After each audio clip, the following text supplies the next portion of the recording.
7 battles, 6 years, 70 million dead. That number is so large it almost loses meaning. 70 million lives erased, families destroyed, cities turned to ash. But the Second World War was not decided by numbers alone. It was decided by moments. Moments when the fate of the planet balanced on human fear, arrogance, courage, and catastrophic miscalculation. Moments when a single decision, made in minutes, sometimes seconds, could have rewritten everything that came after. History often feels inevitable when we look backward. But in real time, nothing was guaranteed. Again and again, the world stood on the edge of a completely different future. For years, Japan expanded its empire across the Pacific with breathtaking speed. China burned. Indochina fell. Island after island disappeared under the rising sun. To many observers, Japan looked unstoppable. But empires do not run on ambition alone. They run on fuel. Oil was the lifeblood of Japan's military machine. Without it, ships could not sail, planes could not fly, and the empire would slowly suffocate. When the United States cut off oil exports completely, Japan faced a silent ultimatum: do nothing and die slowly. Strike first and gamble everything. What followed was one of the boldest and most dangerous plans in military history. 6 aircraft carriers would cross the Pacific from the north, far outside normal shipping lanes. Hundreds of aircraft would launch in total surprise. The goal was not just destruction, but shock. Psychological paralysis. If America's Pacific Fleet could be crippled in a single morning, Japan might gain the time it needed to fortify its empire. American intelligence intercepted warning signs. Signals were picked up. Reports were filed. But no one truly believed an attack of that scale was possible. At 7:48 a.m. on December 7, 1941, disbelief turned into fire. The sky over Pearl Harbor exploded. Bombs fell. Torpedoes slammed into steel hulls. The USS Arizona was torn apart in seconds, becoming a burning tomb. In just 9 minutes, 1,177 men died trapped below deck. By the end of the attack, 2,403 Americans were dead.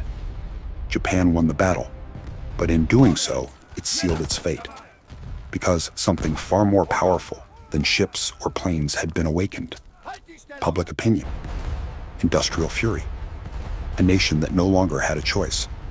Days later, Adolf Hitler made the most catastrophic strategic error of his life by declaring war on the United States. The world's greatest industrial power was now fully engaged. The giant had awakened, and it would not sleep again. 6 months later, Japan still appeared dominant. Its empire stretched thousands of miles across the Pacific. But behind closed doors, Japanese leadership understood the truth. Time was now the enemy. America's factories were already producing ships, planes, and pilots at a scale Japan could never match. There was only one option left: a final, decisive blow. The target was Midway. What Japan did not know. What would doom the operation? Was that American codebreakers had cracked Japanese naval communications. U.S. commanders knew the location, timing, and structure of the attack. They prepared an ambush that depended on courage bordering on suicide. When the battle began, it looked like disaster. American torpedo squadrons flew straight into concentrated fire. One by one, planes were shot down. 35 of 41 were destroyed. Young pilots died knowing they would never be remembered. But they changed the battle.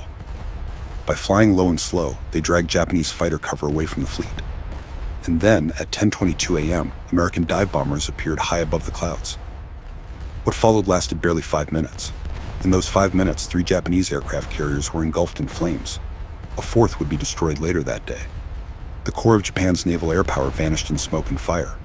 From that moment on, Japan would never again choose the battlefield. It would only respond, retreat, and endure. While the Pacific War tilted irreversibly, the struggle in Europe descended into something far darker. In 1942, Adolf Hitler launched a desperate campaign into the southern Soviet Union. His armies needed oil to survive. Stalin needed something else entirely: defiance. The collision occurred in a city whose name made retreat unthinkable: Stalingrad. The Luftwaffe turned the city into rubble, killing 40,000 civilians in days. But the destruction only made the battlefield worse. Ruins became fortresses. Cellars became killing zones. Every meter was contested. Every step forward was paid for in blood. The life expectancy of a newly arrived soldier was 24 hours. Snipers hunted from broken walls. Factories were fought over room by room. Soldiers lived among corpses, rats, and constant fear. And then came winter. Minus 30 degrees Celsius. German troops froze in place. Engines failed. Weapons jammed. The Soviets endured. They waited. In November, Red Army forces closed a massive encirclement around 290,000 German soldiers. Hitler forbade retreat. He promised rescue that never came. When the fighting ended, 91,000 Germans were taken prisoner. Only 6,000 would ever see home again. Stalingrad was more than a defeat. It shattered the myth of German invincibility. Still, Hitler refused to accept reality. In 1943, he launched his final great offensive in the East. Thousands of tanks smashed into one another in the largest armored battle in history. The earth shook. The sky darkened with smoke. But Soviet defenses were deep, layered, and patient. When the battle ended, Germany had lost the initiative forever. The retreat had begun, and it would never stop. In the West, meanwhile, the Allies prepared something unprecedented. An invasion so massive that secrecy itself became a weapon.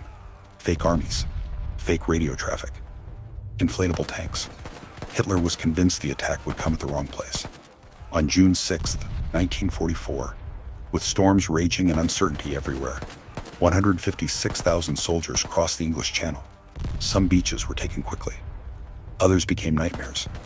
At Omaha Beach, machine gun fire tore through wave after wave of men. Bodies piled up. Officers fell. Units dissolved into chaos. And still, somehow, they kept moving forward. By nightfall, the foothold held. The liberation of Europe had begun. From the west, Allied forces pushed toward Germany. From the east, the Red Army advanced like a storm. In April 1945, 2 million Soviet soldiers surrounded Berlin. The city collapsed into total urban warfare. Buildings became battlefields. Streets became graves. Children with rifles faced hardened veterans. The Reichstag fell. The red flag rose above the ruins. On April 30th, 1945, Adolf Hitler killed himself in a bunker beneath the city he had destroyed. Days later, Germany surrendered. The war in Europe was over. But the war itself was not finished. Across the Pacific, the United States unveiled a weapon unlike anything humanity had ever created. One bomb. One plane. One city erased in seconds. At 8:15 a.m. on August 6, 1945, Hiroshima vanished in a blinding flash. 70,000 people died instantly. Japan still did not surrender. 3 days later, Nagasaki was destroyed. Only then did the war finally end. The Second World War did not conclude with peace. It ended with fear. Fear of what humans can build. Fear of what they are willing to use. 7 battles decided the greatest conflict in history. And the world that emerged afterwards still lives in the shadow of those moments. Because history does not end. It waits.